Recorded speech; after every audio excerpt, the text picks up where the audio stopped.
everyone, welcome to our educational video tutorial on how to make Starburst Lemoynes. Now, before I get started on how you create these great looking blocks, I want to give some credit to the 3 certified instructors of the Running with Scissors team who developed this idea and brought it to us so that we are able to share this idea with you.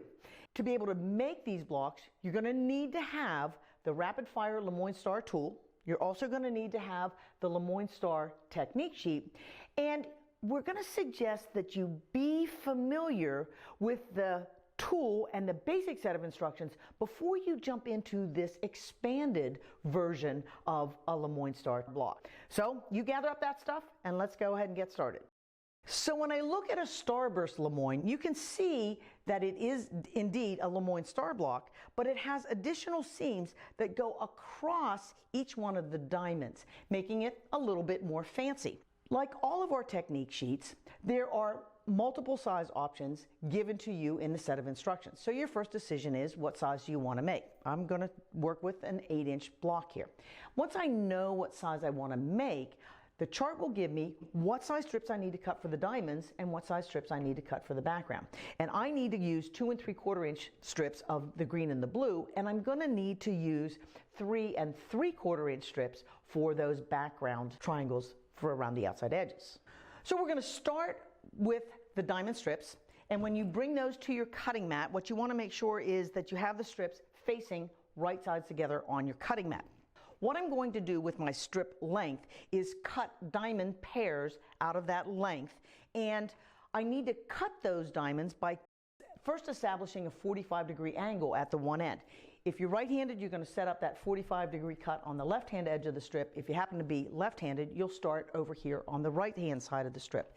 And you know, setting up a 45-degree angle is sometimes hard, and sometimes it's harder depending on the ruler that you're using, but your Rapid Fire Lemoyne Star tool actually has a 45-degree angle on it.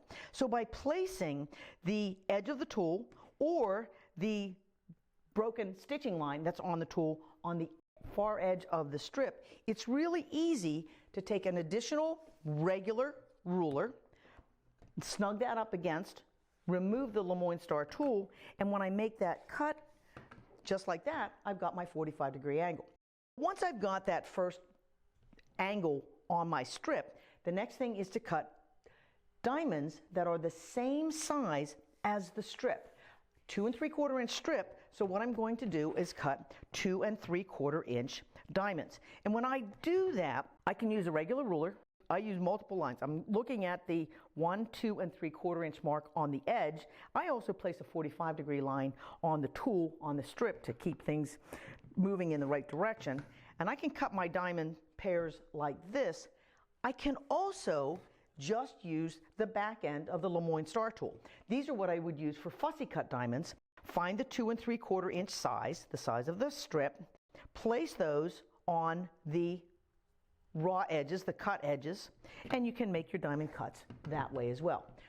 You're going to need a total of 4 pairs of diamonds for each block that you make. For the 8-inch size, if you're working with the fabric strips, you ought to be able to get 2 Starburst Lemoyne blocks out of each width of strips.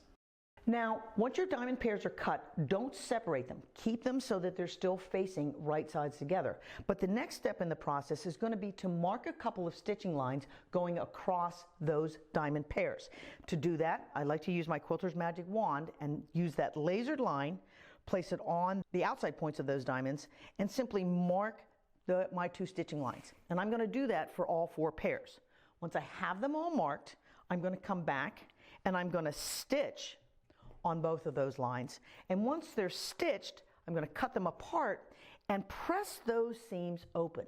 And the reason we recommend that you press those seams open is to help with the bulkiness of some of the seam intersections when you go to put your block together. And so look who's shown up to help me with the next step in the process. You know, I always have helpers around that are making sure I do my job right. But he looks like he's anxious to go, so I'm going to let him go. So once you have your diamonds pieced, before we go any further with the construction, you need to take a few minutes and play with the design that you're going to want to end up with in your blocks.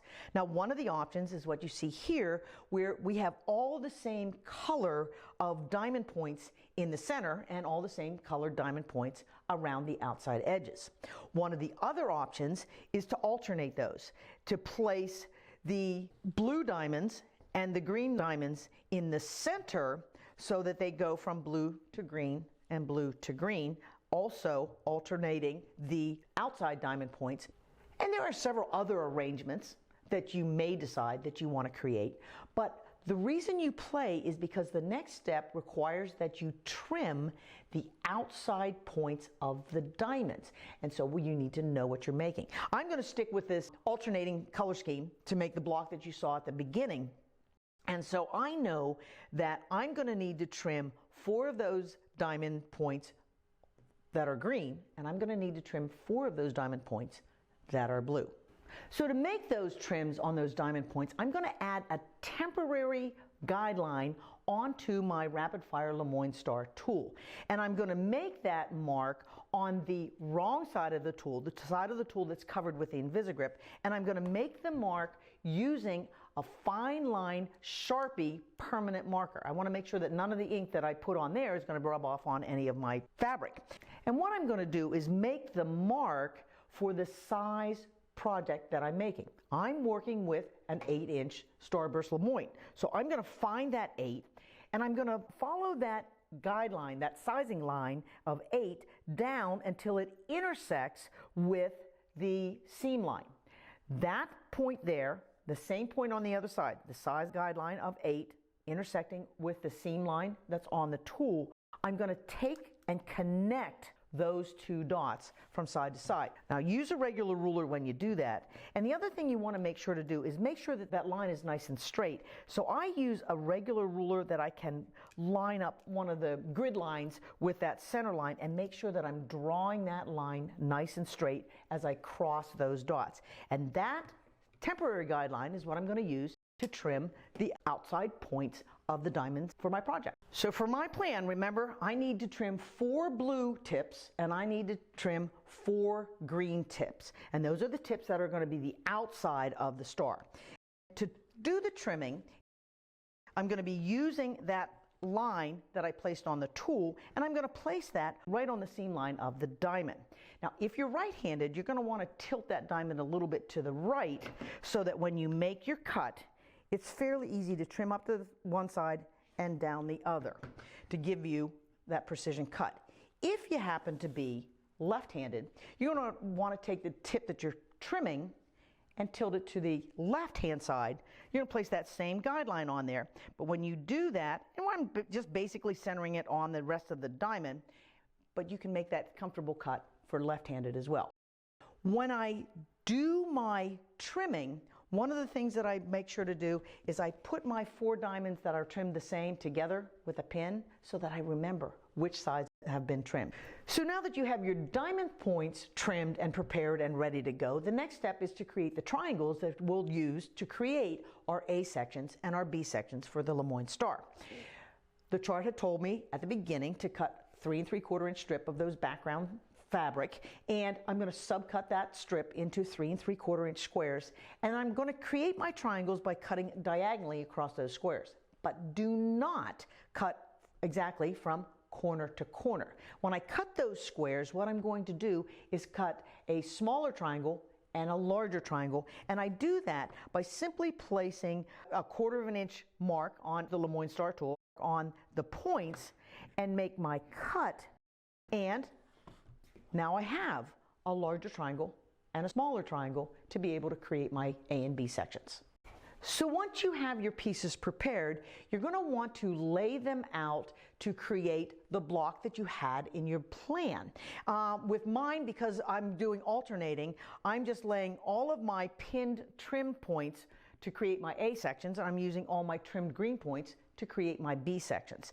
And this layout is in the chart, so it's easy to look at. The large triangles will actually create the corners of the block, and the smaller triangles will be stitched on these sides of the diamonds to create what will be the sides of the block. At this point, it's fairly safe to go ahead and unpin those pieces to begin doing your stitching. Now, when I do the stitching, I like to do things assembly line because it keeps me on track and it saves me a bit of time. So what I will do is I will stitch all of my A sections first, and then I'm going to stitch all of my B sections. When you do your stitching, you're always going to want to stitch your diamonds to the larger triangles first before you add the smaller triangles. And the positioning on that is fairly easy. You're going to place them right sides together, basically center them, line up the raw edges, and stitch with a good 1/4 inch seam. So once you have those triangles stitched on there, follow the pressing directions that are on the chart to give you nesting seams throughout the rest of your project. And to finish your A section and your B section, you'll need to stitch on those smaller triangles, basically the same manner, lining up the raw edges, placing them right sides together, and stitching with a good 1/4 inch seam along those raw edges.